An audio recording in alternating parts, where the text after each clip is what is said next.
One of the most influential movies of its time, and also one of the most controversial movies of all time, takes the number 8 spot on my list. It's the 1989 movie that launched Spike Lee's film career, Do the Right Thing.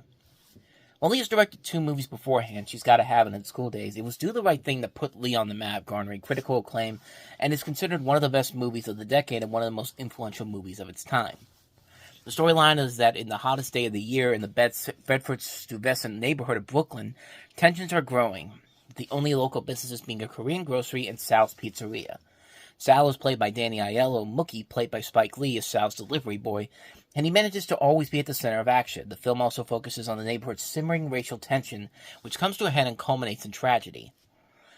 In a time when race is still a very touchy subject, Do the Right Thing manages to show that there's a problem with the way the world is, and that there are ways to fix these problems if people actually took time to think of how to fix those problems.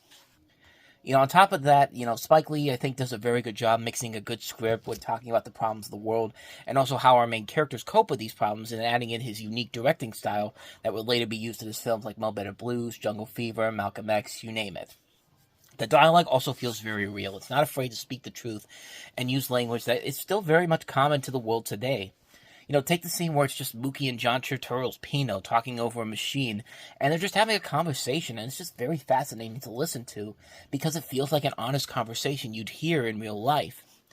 Lee also is able to create very likable characters that can be seen in real life. I mean, in the film, there's no real bad guys or good guys. They're all just regular people. Mookie, in particular, I think, is one of the film's strongest characters. Unlike other people, he thinks about things before he does them. He's aware of the problems in Brooklyn. And when he realizes that something bad is about to happen, he'll, as the title and one of the characters played by Ossie Davis puts it, do the right thing.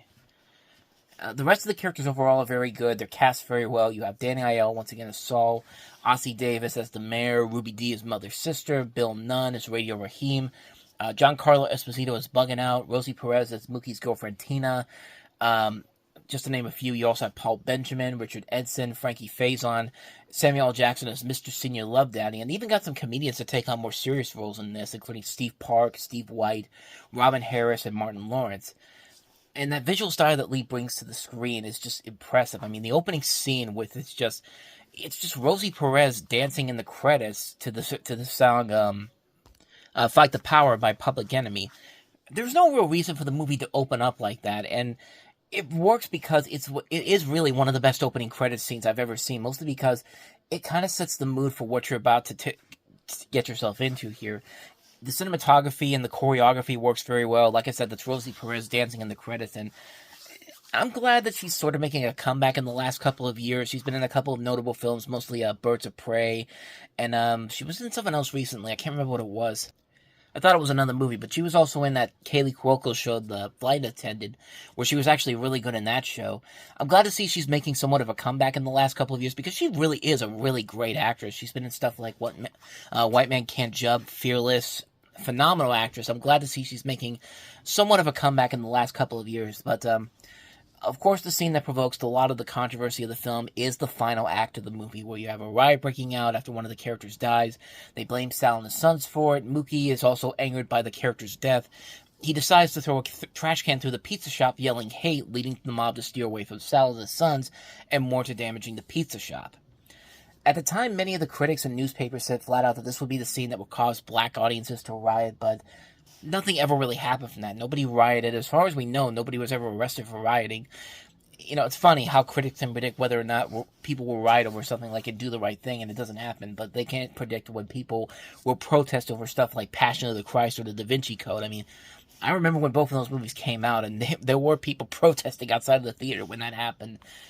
But the last scene of the film also leads to a big question. Did Mookie actually do the right thing? Did luring people away from Sal and his family to destroy the pizza shop actually do him any good?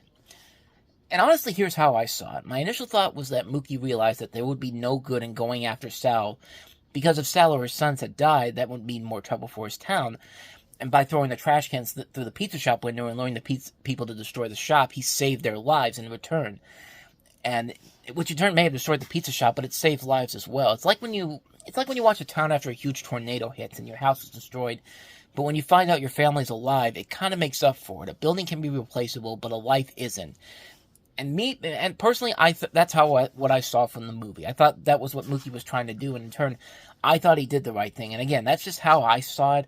I know a lot of people have their theories about whether or not Mookie did what he had to do, and I think Spike Lee even himself has stated that it's always white people that ask him if Mookie did the right thing, and that he's never gotten any black people to ask that. I mean, he actually went on to say that he believes that a key point is that Mookie was angry at the death of the character, and that viewers who question the writer's justification are implicitly valuing white property over the life of a black man. I mean, either way you look at it, Do the Right Thing is a very important movie and a great one as well. It provides a lot of great entertainment value of a very touchy subject. You get great characters, a good story, a thrilling climax, and a really unique visual look to it. I mean, this is a movie that's really stood the test of time. It still has a powerful message to it, and its issues are still very relevant even by today's standards. It's what you think of when you think of pure Spike Lee. Like, this is the film that you really think of. A great movie, Do the Right Thing. It's very high on my favorite movies of all time. Number 8 of my favorite films of all time. So with that said, thank you so much for watching. And if you want to see what I had to say about my number 9 movie, Groundhog Day, check out the video on the corner. Check out some of the other videos I've done talking about some of my favorite movies. And I'll see you guys next time.